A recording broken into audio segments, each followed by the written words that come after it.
Let's open a NovoPRO box. Here you will find the main unit and a quick start guide, as well as a couple of other small boxes.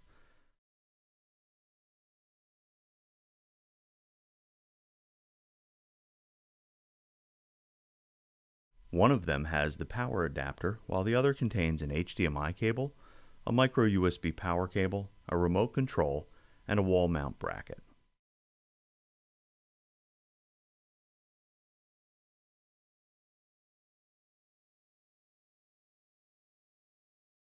The Quick Start Guide provides the necessary information to help you set up the NovoPRO device quickly.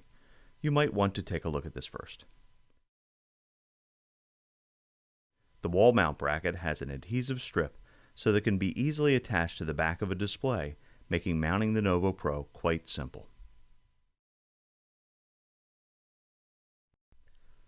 All connections are made on the back of the device. Use the supplied HDMI cable to provide audio and video from the NovoPRO to your display. Ethernet is provided as an option to the built-in Wi-Fi, so that the NovoPRO can be hardwired to the network for the fastest, most robust, and reliable connection.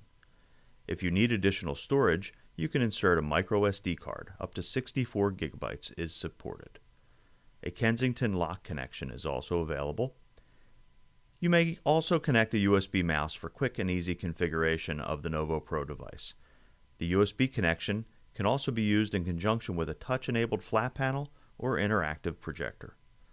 Lastly, connect the micro USB power cable. You can plug it into the supplied AC/DC adapter, or if your display can supply USB power with 5 volts at 1.5 amps, you can power the NovoPRO from that USB port as a convenient option. Once everything is set up properly, you should be able to see the NovoPRO home screen on the connected display.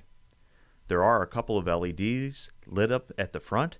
The green one is the power on indicator, while the blue one is Ethernet network activity indicator.